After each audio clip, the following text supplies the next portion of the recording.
Assalamualaikum warahmatullahi wabarakatuh. Setelah viralnya video penghentian operasionalnya PO Kencana yang menimbulkan banyak sekali argumen-argumen gak jelas ya. Argumen-argumen gak jelas, pakar-pakar dadakan dan lain sebagainya. Tapi gue rasa ya gak jadi masalah sih. Sekali-sekali ngasih para hater bahan ya gue ya. Biar mereka-mereka itu dapat bahan gitu. Karena selama ini mereka gak dapat bahan. Komentarnya gitu. Hah? Komentarnya apa tuh? Ya gini loh, orang kalau bodoh kan bebas, ya kan? Orang kalau jahat juga bebas. Nggak, karena apa? Karena teori-teori kebaikan nggak nempel sama mereka, tahu ya? Tahu ya. Makanya ada pepatah itu bilang susah meyakinkan seekor lalat bahwasanya parfum itu lebih wangi daripada sampah. Gitu. Tetep aja nongkrongnya di situ terus. Makanya untuk itu perlu kita jelaskan bahasanya yang lebih ringan lah. Kalau kemarin mungkin bahasanya dari Mas Roni sebagai General Manager PO Kencana itu mungkin bahasanya lebih apa ya, lebih kurang bisa diterima lah. Tapi pada intinya adalah tidak ada istilah atau apapun atau narasi-narasi yang layak diutarakan ke PO Kencana yang sifatnya itu menyatakan bahwasanya PO Kencana bangkrut atau PO Kencana apa nanti perlakuan bayar leasing. Terus apalagi ya, sampai kemarin Mas Tony bikin video nyodorin BPKB-nya. Dikira kreditan loh gitu. Iya, makanya jangan begitulah.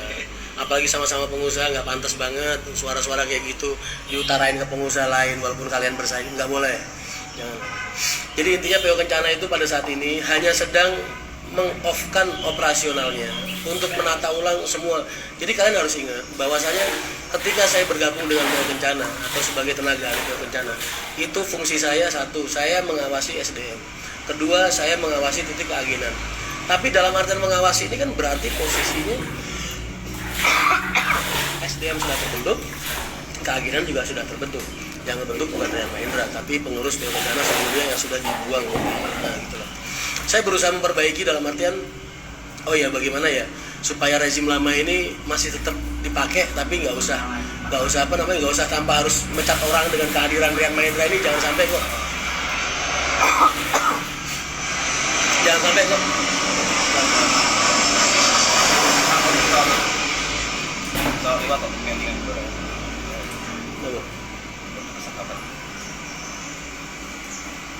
Wes, jadi dulu tuh kita berpikirnya jangan sampai dengan masuknya Rian Mahendra ke dalam PO Kencana sebagai pengawas ini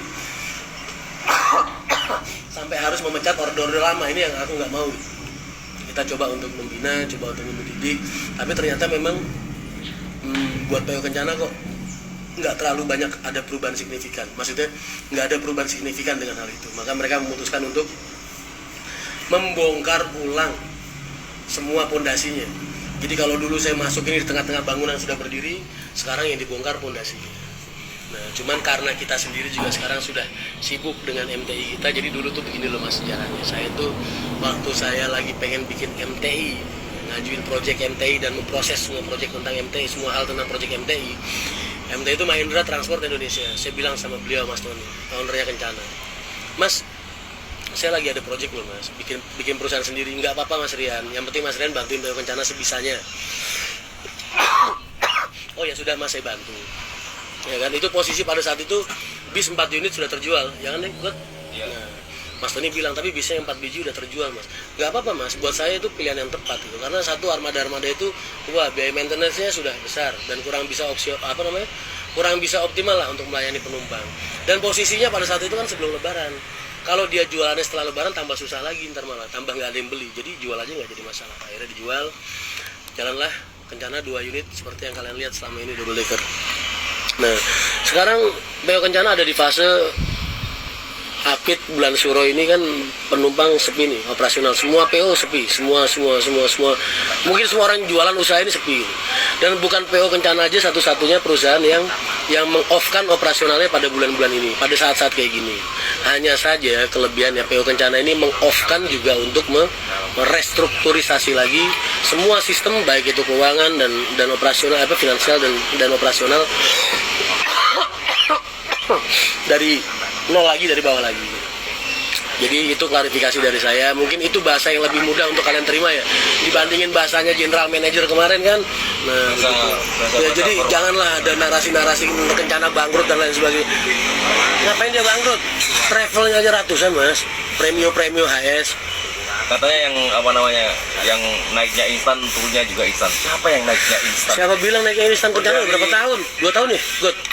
Iya kalau bis, tapi kalau travel kan lama. Wah. Di transportasi kan nggak cuma di bis, maksudnya gitu mas. Nggak usah ngerasa bertanggung jawab dengan kebodohan orang lain. Nggak Makanya. usah. Biarin aja, cuekin aja. Yang penting itu klarifikasi dari saya. Maka saya sebagai teman, sebagai rekan, insya Allah saya tetap akan mendoakan PO Kencana menjadi perusahaan yang bisa diterima oleh masyarakat, bisa memberikan pelayanan yang baik oleh masyarakat, untuk masyarakat, untuk para konsumen, dan bisa melayani penumpang dengan lebih baik lagi dan lebih bermanfaat buat orang banyak, semakin banyak. Oke, gua nggak bisa lama-lama, God, karena gua kan sekarang udah nyambi kerja jadi calo di MTI ya kan. Calo Gua lanjut. bos. Hah? Calo bu. Loh, yang punya Mahendra Transport Indonesia tuh viewer gua, Yang punya? follower gua. Berarti Iya. aku yang main lu punya lagi. Lu juga, makanya besok family gathering kita namanya bukan family gathering, tapi rapat pemegang saham. Pergi kita kemana ya kan? Iya, masuk. By the way, lu kemarin nggak ngirimin gua kembang kok, yang ngirimin malah Mas Tony doang. Iya, karena kemarin bukan Sibuk ya. banget tugas. Iki gue sih orang kirim ke Bang Blas aku ya. Gue sih kayak resto orang kirim ke Bang Blas aku ya. Ya, jadi itulah. Mudah-mudahan semua bisa menerima dengan baik dan tolong berbicara yang baik-baik aja lah. Dari tulisan kalian terus cara kalian berbicara itu bisa mencerminkan kadar kualitas kemanusiaan kalian mas. Kalian rendah apa enggak, bobrok apa enggak moral kalian, itu terlihat dari bagaimana kalian berbicara dan bagaimana kalian menulis.